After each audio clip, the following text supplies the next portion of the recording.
We live in a world that never stops. From the moment we wake up, we are bombarded by notifications, messages, news, and countless distractions designed to keep us busy, entertained, and in many cases, disconnected from ourselves.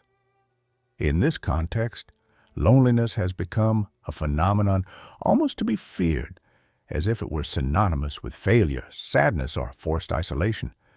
But what if loneliness were actually a privilege, a portal to a more authentic and profound life? For many, the idea of being alone is unsettling.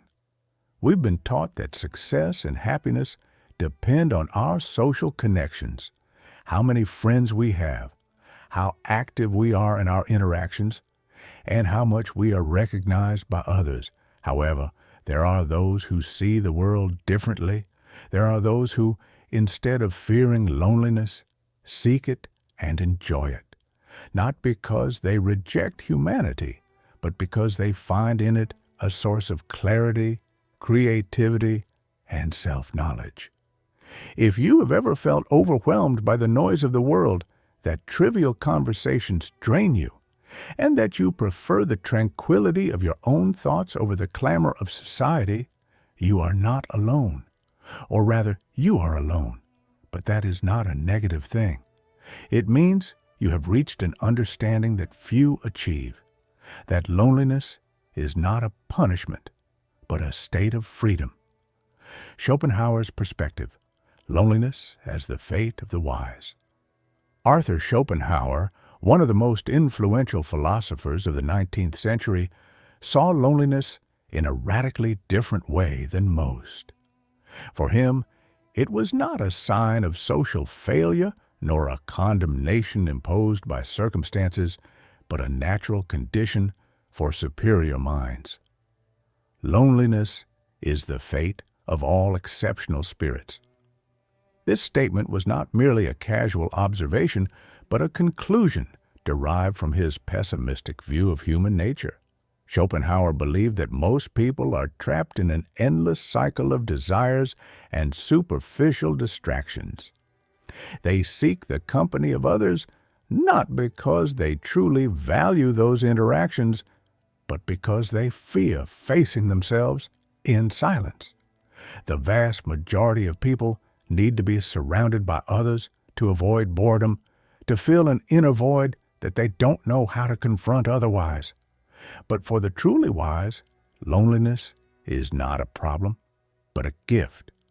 Those who have developed a deep and reflective mind do not need constant external stimuli to feel fulfilled. They find satisfaction in their thoughts, in their ideas, in contemplating life itself.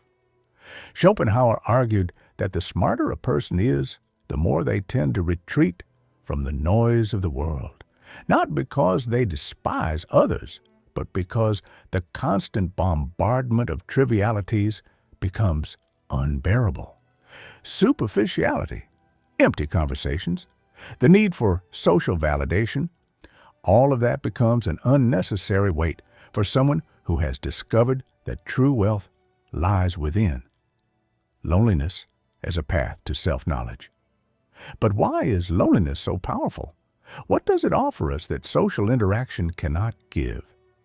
In a world where we are constantly exposed to the opinions of others, loneliness allows us to reconnect with our own voice. It gives us the opportunity to think without external influences, to question our beliefs without fear of judgment, and to explore our emotions with complete honesty. Silence, far from being empty, is full of answers. When we allow ourselves to be alone, we face our own worries, our own shadows, our own truths. And although this process may be uncomfortable at first, it is the only way to truly know ourselves. Many of history's great geniuses were solitary, not because they despised humanity, but because they understood that true deep thinking requires distance from the clamor. Newton, Tesla, Kafka, Nietzsche, all of them found in solitude the necessary space to develop their brightest ideas. Schopenhauer maintained that most men are not worth the effort of getting to know. It may sound cruel, but his point was that the quality of interactions is more important than the quantity. It is not about avoiding people entirely, but about being selective with whom we allow into our lives. The dark side of loneliness. Of course, loneliness is not an easy path. While it can be a source of clarity and creativity, it can also become a prison if not handled with balance. Even Schopenhauer, a staunch advocate for solitude, acknowledged that total isolation could be dangerous. Humans are social creatures by nature, and while the company of others can be exhausting at times, it is also necessary. The key, then, is not to reject human interaction completely, but to learn when it is necessary and when it is better to step away. There is a difference between chosen loneliness and imposed loneliness. The first is a powerful tool for personal growth. The second can lead to despair. That's why finding balance is key. In the end, loneliness is neither good nor bad in itself. It is a state of existence that, like everything in life, depends on how we experience it and how we decide to face it. It is not a universal curse nor an absolute blessing. Its impact depends on the perspective of the one who lives it. For some, loneliness is an unbearable weight, a barrier that separates them from human warmth, from the sense of belonging, from emotional connection with others. It becomes an abyss of emptiness and melancholy where silence feels like an endless echo of unshared thoughts. For others, however, loneliness is a fortress, a sanctuary where they can retreat from the noise of the world, from unnecessary clamor, from distractions that dilute their true essence. Schopenhauer taught us not to fear loneliness, but to learn to live with it, to see it as a companion on the journey, rather than a punishment imposed. He reminded us that modern society is filled with stimuli designed to distract us, to keep us constantly occupied with trivialities that pull us away from our true nature.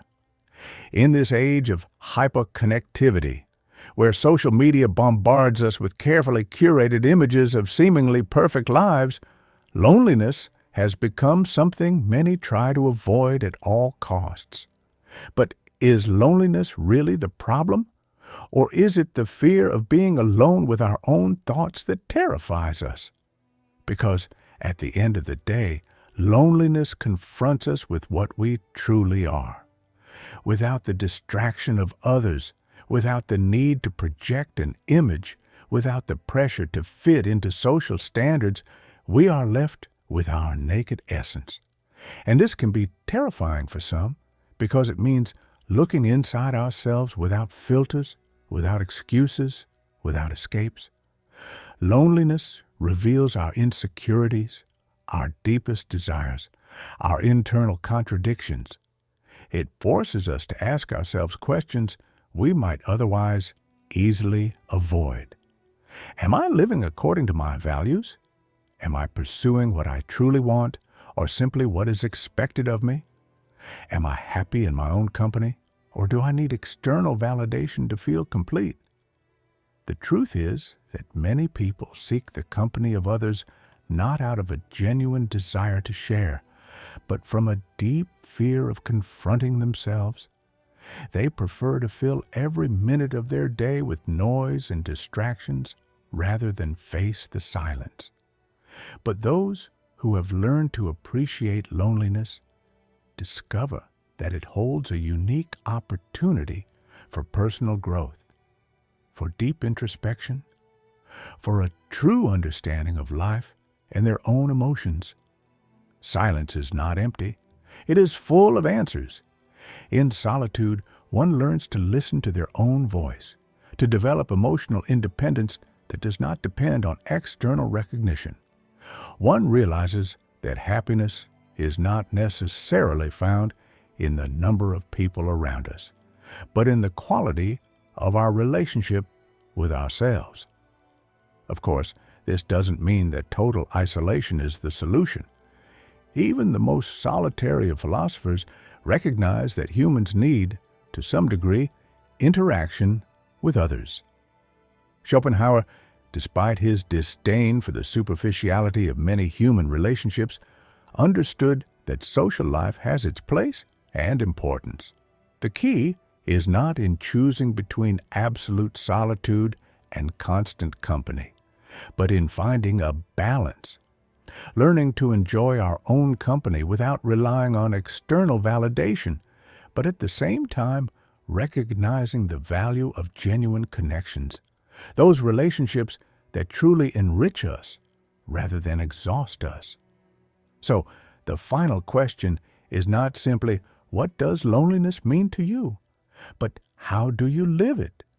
Is it a space where you find peace and clarity, where you can explore your true self without external interference? Or is it a weight you carry, an emotional burden that you feel takes you further from what you truly want? Perhaps the answer isn't in rejecting loneliness or embracing it fully, but in learning to coexist with it consciously, using it as a tool to strengthen our relationship with ourselves instead of seeing it as a curse. Because, in the end, loneliness does not define us. We are the ones who give it meaning.